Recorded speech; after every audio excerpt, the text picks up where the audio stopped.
Bonjour Monsieur Mbelou. Bonjour Monsieur Etienne Ngando. Bienvenue sur Congo One. Monsieur Mbelou, le secrétaire d'État américain John Kerry était de passage à Kinshasa ce week-end et après une rencontre avec Joseph Kabila, il a affirmé à la presse que les États-Unis ont exhorté Joseph Kabila à quitter le pouvoir fin 2016, comme le prévoit la constitution congolaise, et ont annoncé une aide supplémentaire pour soutenir l'organisation des élections à venir dans le pays. Monsieur Mbelou, pourquoi cette séquence de communication maintenant de la part des États-Unis? Je vais peut-être vous décevoir en posant la question autrement. Qu'est-ce qui se passe maintenant pour que les États-Unis puissent s'agiter et venir au Congo demander à Monsieur Joseph Kabila de ne pas aller au-delà de ce qui est prescrit par la Constitution? Quel est le mobile? Est-ce parce que les États-Unis font partie intégrante du Conseil de sécurité, ou simplement parce que les États-Unis estiment que le Congo est l'un des États américains? C'est un État sur lequel ils voudraient à tout jamais mettre la main, et un État au sein duquel ils voudraient imposer leur idéologie de la domination unilatérale et globale. Et puis, une deuxième question. Quel est le pouvoir que M. Joseph Kabila exerce au Congo et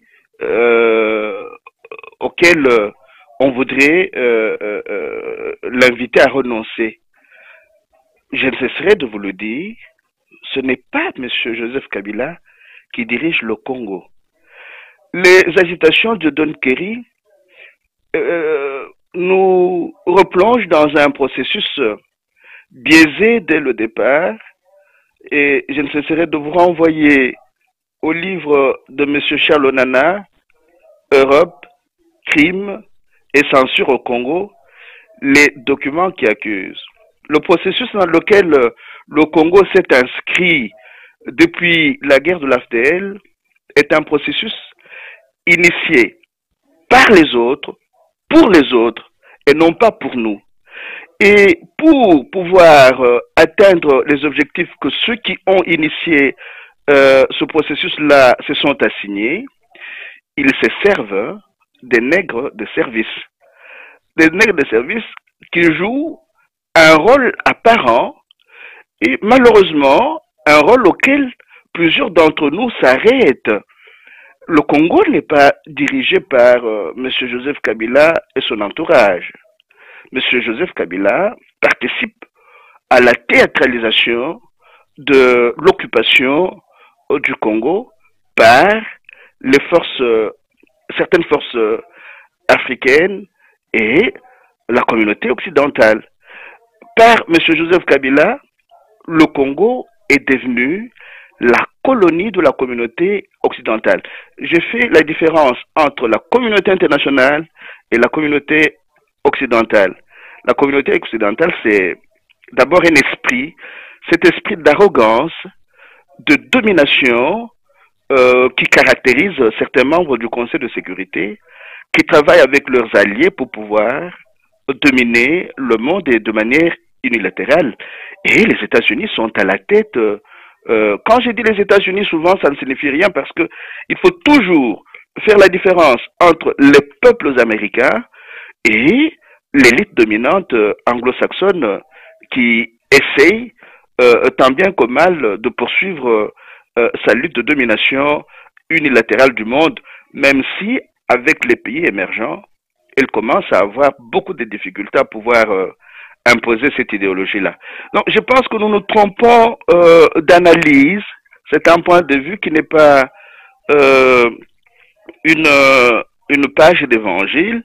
Nous nous trompons d'analyse quand nous nous focalisons sur la personne de M. Joseph Kabila. Et alors là, je peux maintenant revenir à ma question du début pour rejoindre un peu ce que vous voudriez savoir. Pourquoi maintenant, au Congo, Pourquoi John Kerry est là maintenant?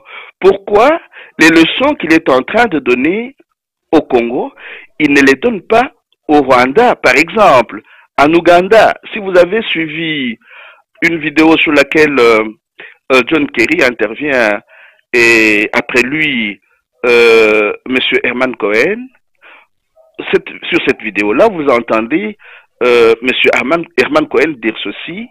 Non, Kagame a bien travaillé économiquement et pour les États-Unis, quand le travail est bien fait économiquement, ça va.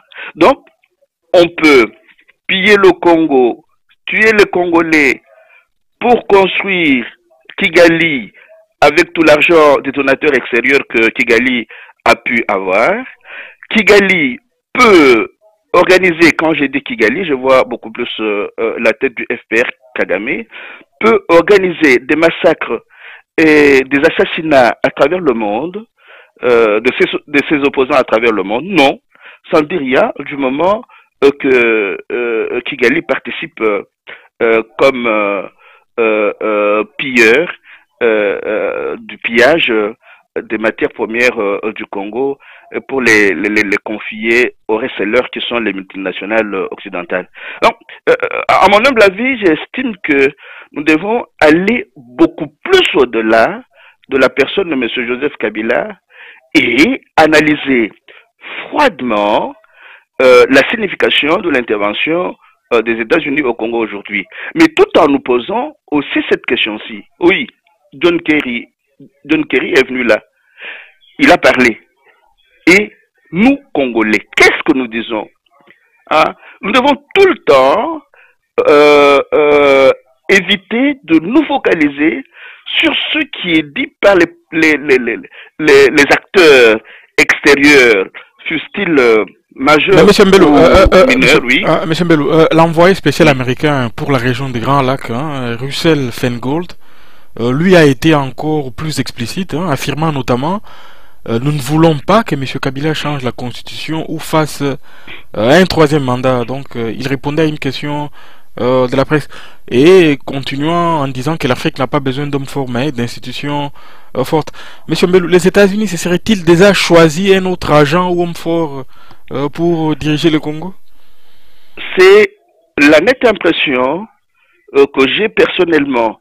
Quand ils commencent à s'agiter de cette manière-là, c'est qu'ils ont déjà jeté leur dévolu sur un autre oiseau rare, entre guillemets, pour pouvoir présider aux destinées marionnettistes au Congo. Et c'est là que j'ai dit, comment nous, Congolais, allons-nous travailler, que ce soit du côté de la résistance congolaise, du côté de la société civile congolaise, du côté de l'activisme partisan, comment allons-nous travailler pour que ça ne soit pas les mêmes cosmocrates, les mêmes acteurs majeurs qui continuent à gérer le Congo de l'extérieur? Comment pouvons-nous travailler aujourd'hui, demain et après-demain, pour renverser les rapports de force de façon que le Congo devienne réellement un pays souverain, que le Congo s'émancipe politiquement de ceux qui tiennent à le diriger de l'extérieur depuis les années 60 jusqu'à ce jour. Oui, toujours à propos de John Kerry, il a eu ces mots à propos de Kabila, il a dit c'est un homme jeune qui a encore beaucoup de temps devant lui et il pourra encore contribuer longtemps à son pays. Et j'ai tout à fait confiance qu'il va peser toutes ces questions dans le cadre de sa décision pour son avenir. Fin des citations. Monsieur Mbelou, en lisant ces propos, est-ce que cela ne constitue-t-il pas une ingérence grave dans les affaires intérieures d'un pays, d'un État souverain comme la RDC? Mais la RDC n'est pas un pays souverain. La RDC est une colonie de la communauté occidentale. Ce n'est pas un pays souverain. Elle est à la fois une colonie de la communauté occidentale et un pays sous occupation et sous tutelle. Dès que nous perdons de vue l'état actuel de notre pays, nous faisons nos analyses. Le baratin de John Kerry aurait ceci comme objectif: embrigader les Congolais dans un système, dans un processus électoral qu'ils ne contrôlent pas. Mais moi je dis, comment pouvons-nous faire pour infléchir cette donne politique de façon que les Congolais et les Congolaises deviennent eux-mêmes et elles-mêmes les responsables de leur destinée.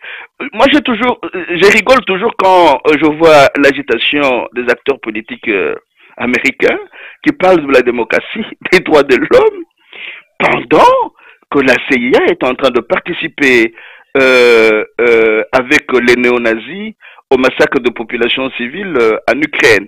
Qu'est-ce que nous, Congolais et Congolaises, aurions de spécial ou de spécifique qui ferait que tout à coup, sans qu'il y ait eu une justice transitionnelle après tout ce que nous avons connu comme génocide silencieux, massacre et assassinat depuis les années 96, que les Américains deviennent tout à coup tout gentils et cherchent à préserver la démocratie et les droits de l'homme dans notre pays. Moi, j'ai dit non, c'est une farce.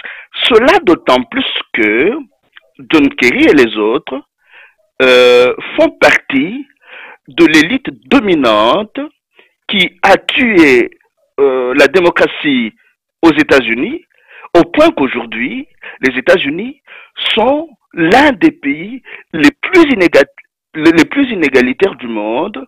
Il y a une petite oligarchie d'argent qui a pris en otage toutes les populations américaines. C'est le 1% de cette oligarchie d'argent qui a pris en otage 99% de la population américaine. Le modèle démocratique, le modèle du respect des droits de l'homme auquel John Kerry se réfère, c'est lequel? Parce que son pays n'est pas une démocratie, ou n'est plus une démocratie. Donc là moi, je dis souvent que ce sont peut-être des questions bêtes.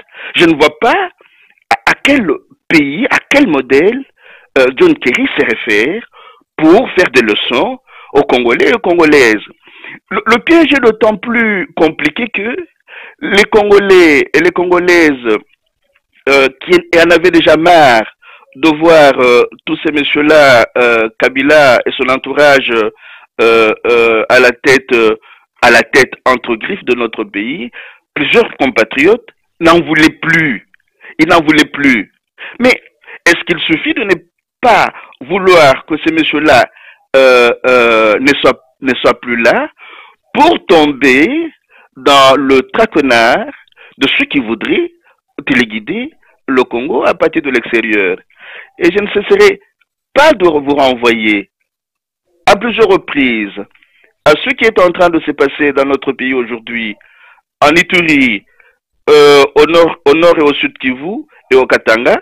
Je vous renvoie sans cesse au livre de Ralph Kusters qui parle d'une alliance publique-privée qui a été signée par le gouvernement fantoche de Kinshasa et plusieurs entreprises multinationales occidentales. Est-ce que le baratin n'irait pas dans le sens de pouvoir cacher ce qui est en train de se tramer dans l'ombre pour pouvoir divertir les Congolais?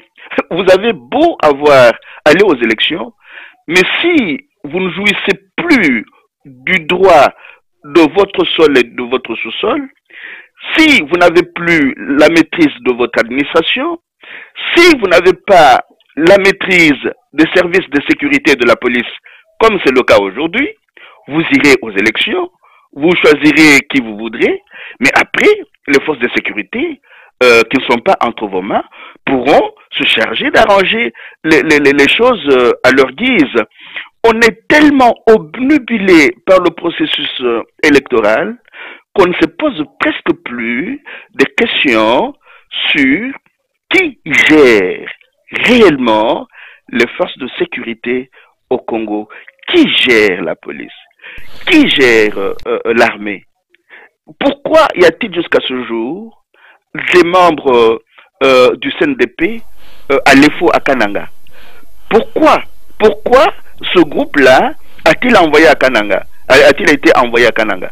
Donc, ce sont des questions que nous semblons oublier aujourd'hui et qui pourraient demain rebondir et dont les solutions pourraient nous faire mal et très mal.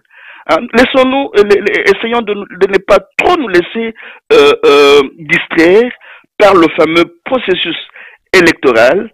Essayons de faire des analyses froides, allant dans le sens de l'approfondissement de ce qui s'est déjà passé dans notre pays vers les années 60. Après les élections des années 60, quand Lumumba et ses amis ont pris le pouvoir, ils n'avaient ni la maîtrise de la territoriale, de l'administration, ni la maîtrise de la police et de l'armée.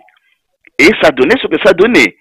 Alors, est-ce que nous ne sommes pas en train de reconduire les mêmes erreurs en ayant le Parlement et le Sénat qui sont bien payés, bien entretenus pécuniairement pour distraire les grandes masses populaires congolaises? Ce sont des questions que je me pose régulièrement et qui essayent un peu de m'interpeller. Oui, toujours sur John Kerry, hein, les propos qu'il a tenus sont évidemment abondamment commentés sur les nets congolais. Certains s'en réjouissant en affirmant notamment que John Kerry conjugue Joseph Kabila au passé, et d'autres en appellent à enclencher déjà l'après Joseph Kabila au Congo. Monsieur Mbelou, si on devrait prendre un peu de recul, quelle lecture on devrait avoir par rapport à ce qui se trame actuellement à Kinshasa? Vous connaissez mon faible pour l'histoire. Nous devrions à la fois lire ce qui se passe, ce qui se trame aujourd'hui à Kinshasa, en fonction de ce qui s'est tramé hier et avant-hier. Voir ce qui s'est passé quand Mobutu a fait le coup d'État à Lumumba. Voir ce qui s'est passé quand Bill Richardson est venu donner à Mobutu une lettre lui demandant de quitter le pouvoir s'il ne voudrait pas voir son cadavre traîner dans la rue. Regardez, à toutes ces étapes-là, ce sont à peu près les mêmes acteurs extérieurs qui ont joué le rôle de premier plan. Et nous, Congolais, nous avons joué le rôle qu'on appelle dans ma langue maternelle, le Chiluba, Basukuidi. Donc, nous venons après coup. Nous ne sommes pas, pour la plupart, jusqu'à ce jour, les véritables acteurs de notre histoire. Donc, il y a comme une urgence de pouvoir récupérer l'initiative historique. À la fin de la vie de Mobutu, qui était déjà malade quand il était à la tête de notre pays, presque tous les Congolais ont applaudi. Rappelez-vous que quand l'AFDL est rentré chez nous, nous avons applaudi des mains et des pieds en disant, en criant, libérez, libérez. Il a fallu 5, 10, 15 ans pour que certains d'entre nous commencent à croire que cette histoire-là était un marché des dupes. C'était le début de la néocolonisation du Congo par l'élite dominante anglo-saxonne. Mais malheureusement, j'ai l'impression que nous tombons aussi facilement dans l'amnésie.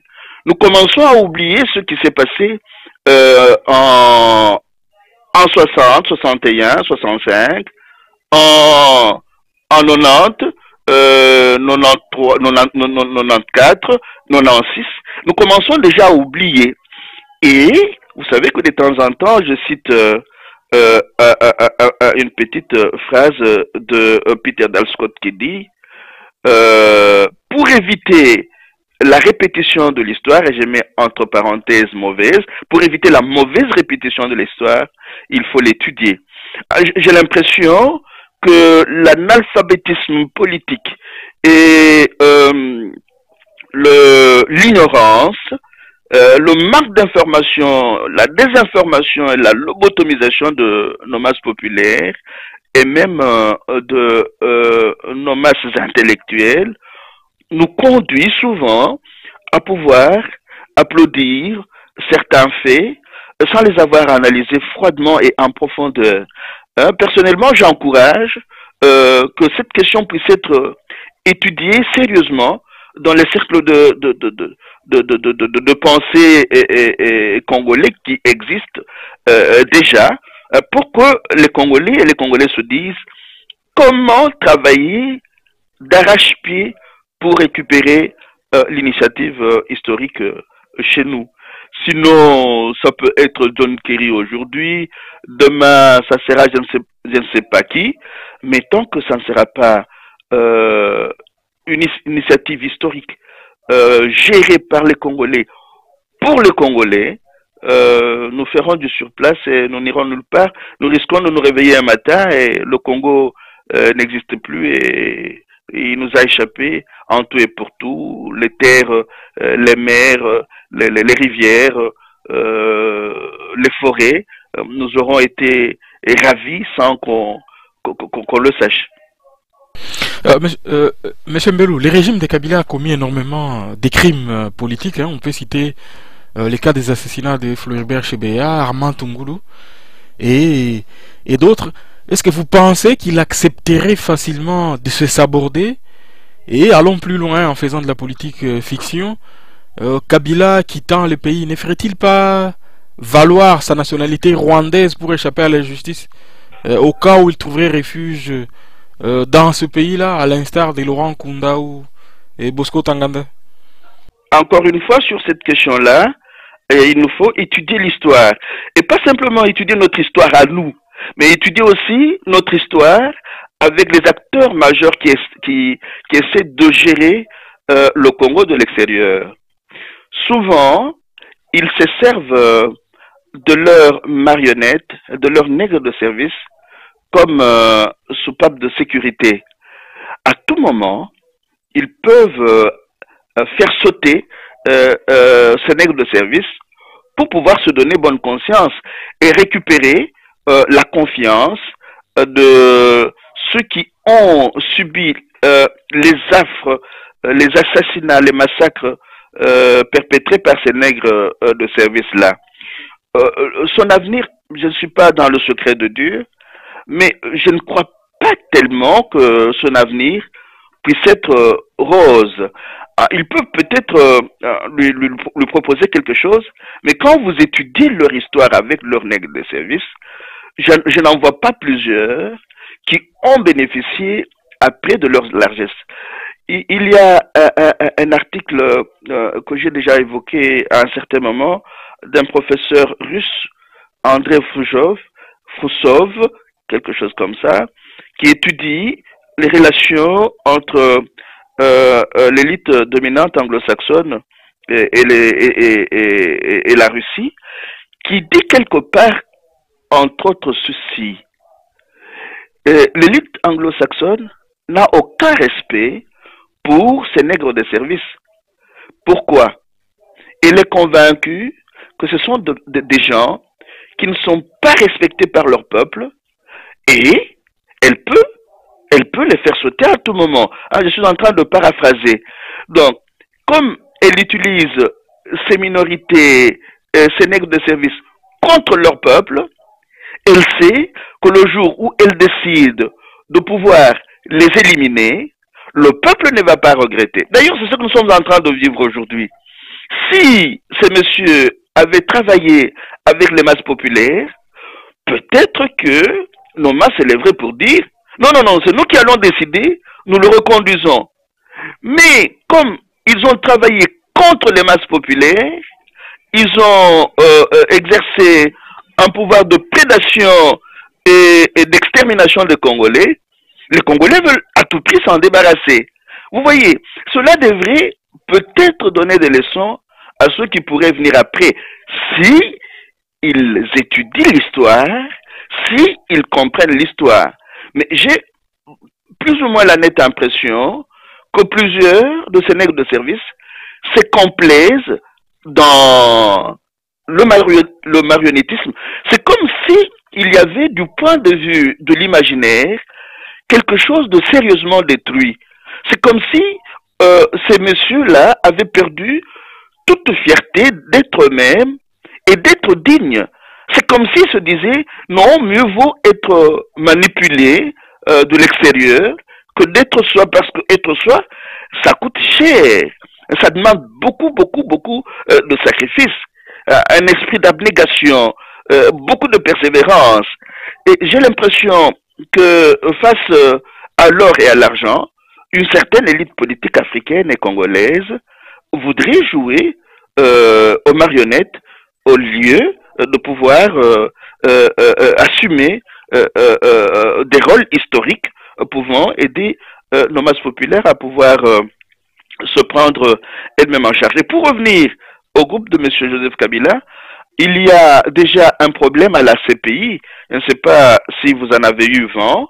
Il y a des compatriotes qui ont été à la CPI pour témoigner dans l'affaire de l'Ituri, mais qui ont affirmé, il y a un certain Manda Sharif, on a mal écrit le nom dans l'article publié par l'AFP, ce n'est pas Banda, mais c'est Manda Sharif, et son copain, son collègue qui disent que M. Joseph Kabila a été impliqué dans la guerre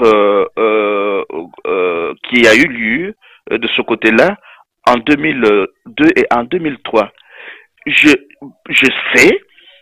sais par d'autres canaux que déjà, quand Manda Sharif partait de chez nous vers La Haye, il était disposé à pouvoir témoigner contre M. Joseph Kabila. Alors vous comprenez que cela puisse maintenant embarrasser les juges de la Cour pénale internationale, même si, comme je vous l'ai toujours dit, la guerre contre le Congo, la guerre de prédation de basse intensité contre le Congo, est aussi la guerre de la politique et de la justice internationale, mais beaucoup plus occidentale. Pour ce qui concerne la majorité en place à Kinshasa, on a comme l'impression que les propos tenus par John Kerry ont sémé un certain trouble dans leur esprit parce que les porte-paroles du gouvernement, M. Mende, lorsqu'il lui a posé la question, réagissant à cela, il a semblé s'en prendre aux journalistes, les accusant d'aller dans une interprétation qui n'était pas correcte et que pour lui l'effet était que voilà, John Kerry veut que Joseph Kabila respecte la constitution, ce qui va dans le même esprit que ce que le gouvernement de Kinshasa pense. Mais en l'entendant parler, on les sentait un peu gênés. Bon, je sais pas, est-ce qu'ils envisageaient cette possibilité-là, qu'on leur dise clairement que voilà, c'était fini et qu'il ne servait à rien de mettre en place toutes ces mesures pour se maintenir au pouvoir? Mais là, je m'excuse, hein, et regardez, je nous renvoie souvent à la relecture de l'histoire. Les turiféraires, les dinosaures qui ont travaillé avec Mobutu pendant plus de 30 ans ont eu une capacité de transformation caméléonesque grave. Ils se sont convertis, pour un certain nombre d'entre eux, en kabylistes. Et Mobutu est passé et il n'en parlait presque plus. Il n'en parle presque plus. Ah, vous voyez, cette capacité de transformation, de conversion semblable à celle du caméléon, que ce qu'on appelle les chefs d'État africains, beaucoup plus particulièrement congolais, n'arrivent pas à maîtriser. Vous savez que je pourrais vous dire que les turiféraires de Kabila, malgré son incompétence et puis sa mauvaise foi, l'ont conduit à la sorte de sortie. Ils lui ont jeté des fleurs là où il n'en était pas question. Ils l'ont conduit à pouvoir se tirer une balle dans le pied. Mais vous verrez que celui qui pourrait venir après lui, si ce n'est pas quelqu'un issu de la masse populaire congolaise qui croit en la dignité de l'homme et de la femme congolaise, vous verrez que ce monsieur-là aura encore d'autres turiféraires qui vont écrire les articles des revues, qui vont publier des livres en disant si ce n'est pas toi, Nani Moussousou, donc on peut mourir pour toi. Ils vont répéter le même discours, et celui qui viendra après, s'il le vit en homme non averti, il va encore s'entourer d'un groupe comme ça. Et c'est là que je dis, ces gens-là sont tellement rusés qu'ils sont capables, quand ils se retrouvent entre eux et qu'au Kabila n'est pas là, ils sont capables de pouvoir rigoler, de dire on l'a eu, qu'est-ce qu'il croyait? Il pensait que lui allait faire plus là où Mobutu a fait moins. Donc ce sont des gens dont personnellement j'ai très peur. Pourquoi? Parce qu'ils ont cette grande capacité de s'adapter, de passer d'un camp à l'autre et de toujours se retrouver à l'aise. Donc, comme un des disent ce qu'il dit là, ça ne peut étonner que les naïfs. Mais là où le bas blesse, ce ne sont pas les Congolais eux-mêmes qui s'engagent dans la chose. Ce sont des gens qui viennent de l'extérieur. Là, je pense qu'il y a un autre débat à mener. Est-ce que nous devrions tout le temps attendre que le faiseur de roi vienne de l'extérieur nous dire ce que nous devons faire pour que nous commencions à applaudir? Moi, je situe beaucoup plus le débat à ce niveau-là. Il y aura des gens qui vont verser des larmes de crocodile, dans le cas de M. Joseph Kabila, mais il y en a d'autres qui commencent à se frotter les mains. J'ai vu, par exemple, le représentant du PPRD ici à Bruxelles démissionner. Il a écrit, si vous avez cette lettre-là, vous la lisez, vous allez vous rendre compte qu'il répète ce que certains compatriotes disent depuis que le PPRD est là. Vous voyez? Donc c'est comme si maintenant l'ERA de la Kabylie commence à quitter le bateau. Et c'est comme ça. Comme hier, l'ERA du bateau de Mobutu ont quitté, sont partis. C'est comme ça. C'est comme ça. Et l'histoire se répète. Voilà. Mais M. Mbel, vous ne pensez pas que cela pose la question du rapport qu'on a à la politique? À la politique, on a encore l'impression que c'est un business, on s'y engage pour gagner sa part et puis à tout moment, les politiciens, on a encore l'impression qu'ils ont une conscience, une conscience de cerf-volant, voilà, ils prennent là où il y a du vent et là, et là où il n'y a pas du vent, voilà, ils chavirent. Là, je partage votre point de vue. Et encore faudrait-il qu'il y ait réellement des politiciens au Congo. Il y a quelques exceptions, mais comme vous le dites, effectivement, beaucoup vont en politique pour chercher des sous et faire du business. Vous savez, c'est même, ce ne sont pas les Congolais seuls qui font ce travail-là. Les donneurs de leçons là, quand vous lisez le livre comme celui de Peter Dalscott, La machine de guerre américaine, la politique profonde, la CIA, la drogue, l'Afghanistan, vous vous rendez compte que les donneurs de leçons sont impliqués dans la recherche de sous. Ils ne font que ça. Ce n'est pas pour rien que Joseph Stiglitz a écrit un livre récent, Le prix de l'inégalité. C'est un économiste de poids aux États-Unis qui a travaillé comme conseiller de Bill Clinton, qui publie depuis plusieurs années des livres très bien documentés. Mais eux ne font que ça, du business. Et ils créent même des cabinets, des think tanks privés dans lesquels ils mettent les sous de l'État, ainsi que ça crée des inégalités. Alors, certains compatriotes, ou même plusieurs, les imitent. Tandis que quand vous voyez comment la politique se fait aujourd'hui dans certains pays latino-américains, là, vous avez un autre son de cloche. Là, vous avez un autre type de politicien amoureux de son peuple et qui essaye de s'impliquer de manière que le bonheur collectif puisse être partagé au sein de ce peuple, même si l'opposition essaye de lui mettre les bâtons dans les roues. Mais là, il y a déjà une autre race qui est née et je suis confiant, vous savez, Je suis confiant quand je vois le travail que font nos jeunes aujourd'hui, certains groupes de jeunes que nous rencontrons. Je me dis, à quelque chose malheur est bon. Nos jeunes sont en train de tirer des leçons de cette politique business pour pouvoir devenir demain les acteurs sérieux de la politique congolaise. Mais il y a, tout en faisant le constat, il y a un travail à faire, un travail de fond à faire avec nos masses populaires pour qu'elles comprennent qu'elles aussi doivent devenir des masses critiques et s'impliquer dans la politique, que ça ne soit pas simplement du carriérisme, du business laissé à une clique d'aventuriers et de nouveaux prédateurs.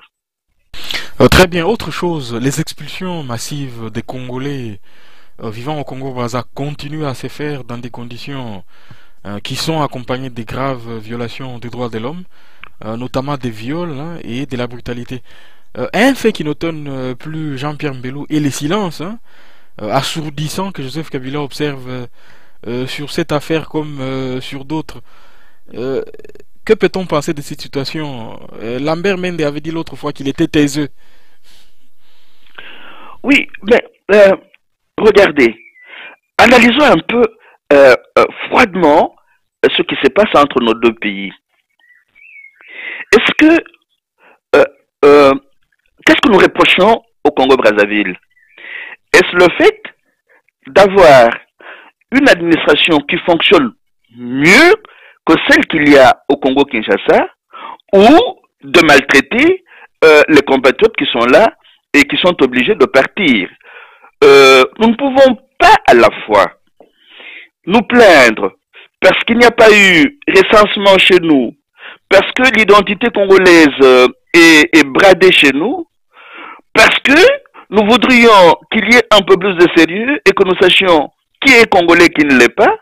Nous ne pouvons pas à la fois faire cela et puis, après, condamner Sassou parce qu'il dit aux Congolais qui sont en train de partir de chez lui, non, vos papiers ne sont pas en ordre, vous pouvez retourner chez vous.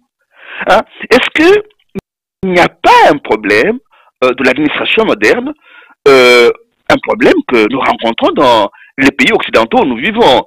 Pour vivre dans un pays comme la Belgique aujourd'hui, vous avez des papiers que vous devez pouvoir présenter à l'administration communale.